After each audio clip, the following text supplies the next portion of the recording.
Diduga akibat pengaruh radiasi telepon genggam, seorang siswi sekolah dasar di Goa, Sulawesi Selatan mengalami buta.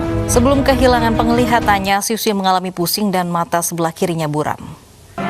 Diduga akibat pengaruh radiasi telepon genggam, seorang siswi kecanduan gadget atau gawai pada periode emas perkembangan berulang kali diuji penglihatannya. Ririn menggelengkan kepalanya. Kondisi mata Surya mulai dengan gangguan dengan diawali mata merah dan seorang remaja di Asahan, Sumatera Utara. Semakin hari gangguan penglihatan Surya semakin mengular. Seperti kita memakan, ia hanya bisa melihat sekalian putih. kita menghabiskan waktu bermain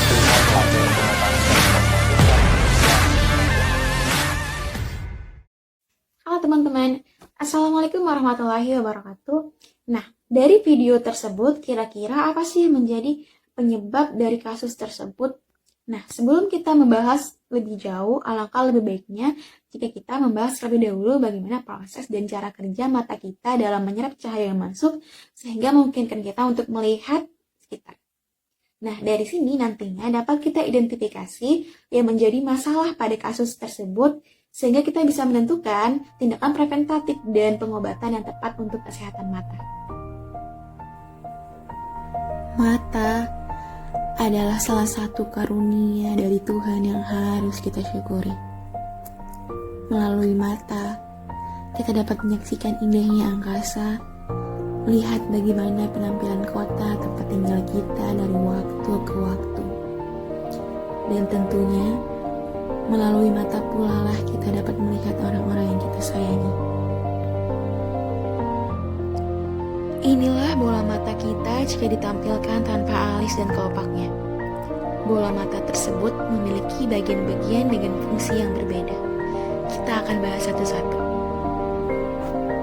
Berikut ini adalah kornea, bagian terluar dari mata yang memiliki sifat tembus cahaya. Kornea berfungsi sebagai penerima serta meneruskan cahaya yang masuk ke mata dan juga berfungsi untuk melindungi bagian yang sensitif pada mata. Lapisan berikutnya adalah lensa mata yang berfungsi untuk mengatur letak bayangan menuju bintik kuning atau fovea atau disebut juga titik fokus. Selain itu, berfungsi juga untuk memfokuskan dan meneruskan cahaya yang masuk ke dalam retina. Lapisan berikutnya adalah iris, yaitu selaput yang terletak di bagian tengah yang membentuk celah lingkaran. Iris berfungsi untuk memberikan warna pada mata dan juga mengatur besar kecilnya pupil dalam membatasi jumlah cahaya yang masuk. Warna iris manusia itu tidak sepenuhnya sama. Adanya beragam warna dari iris ini karena dipengaruhi oleh ras atau bangsa. Lapisan selanjutnya adalah retina yang ada pada dinding belakang bola mata, tempat di mana bayangan dibentuk. Retina disebut juga sebagai selaput jala atau bagian mata yang peka pada cahaya. Terlebih lagi pada bintik kuning. Fungsi retina ini untuk menangkap dan meneruskan cahaya dari lensa sampai ke saraf mata. Di dinding belakang bola mata ada saraf dan reseptor khusus. Di sana, keduanya mengubah cahaya yang masuk ke mata menjadi impuls saraf yang kemudian diterjemahkan dan dinalari oleh otak. Inilah reseptor tadi. Bentuknya bisa berupa kerucut atau batang. Kerucut membuat mata kita yang luar biasa bisa mendeteksi sampai 7 juta warna. Namun, yang mengejutkan, kerucut ini hanya terdiri dari 3 jenis warna: merah, hijau, dan biru.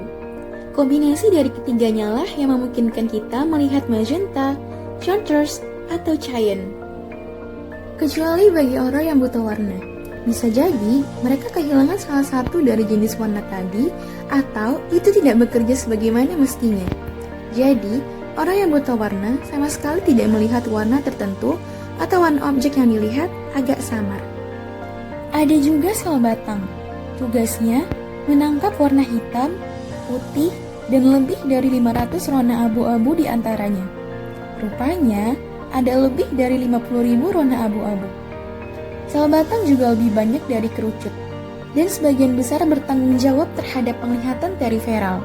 Yap, segala sesuatu di luar bidang penglihatan langsung terlihat seperti hitam putih. Sel batang juga membantu melihat saat cahaya redup. Bagian berikutnya adalah fovea atau bintik kuning atau titik fokus, yaitu bagian yang melengkung yang ada pada retina yang sekaligus menjadi bagian yang sangat peka pada retina. Beginilah proses ketika sebuah objek diterima oleh mata kita.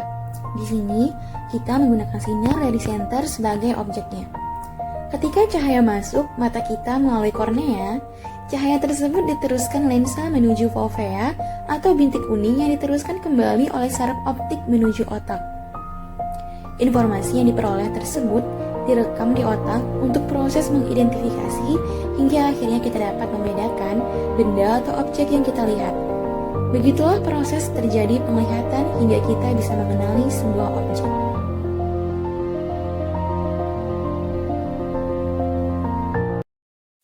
Jadi sekarang udah tahu kan bagaimana cara kerja mata kita dalam menyerap cahaya yang masuk hingga akhirnya memungkinkan kita untuk melihat. Nah, jadi apa dong penyebab dari kasus di video sebelumnya? Berdasarkan yang aku kutip dari Detik Health, menurut penuturan Dr. Fardiri Fahamja, SPMK dari Rumah Sakit Mata GIC menegaskan bahwa sebenarnya radiasi dari handphone maupun komputer itu sama sekali tidak berbahaya, apalagi sampai menimbulkan kebutaan. Yang jadi masalah adalah intensitas penggunaannya dan jarak antara pengguna dengan layar gadget. Yang akhirnya membuat mata itu jadi kelelahan. Nah, beliau juga memberikan 3 langkah dalam menggunakan gadget yang aman. Yang pertama, beri waktu istirahat pada mata saat menggunakan gadget. Di sini beliau menyarankan untuk setiap 2 jam istirahatkan mata selama 15 menit. Nah, di sini teman-teman bisa ambil camilan atau ambil makanan atau bermain dengan hewan peliharaan. Jadi di 15 menit itu nggak lama ya guys, untuk mengistirahatkan mata doang itu nggak akan bikin kamu bingung harus ngapain. Yang kedua, pastikan layar gadget, handphone atau komputer tidak terlalu terang dan tidak pula terlalu gelap. Jadi di setiap handphone itu kan ada pengaturan untuk mengatur intensitas cahaya. Jadi pastikan tidak membuat kamu silau, apalagi sampai terlalu gelap gitu.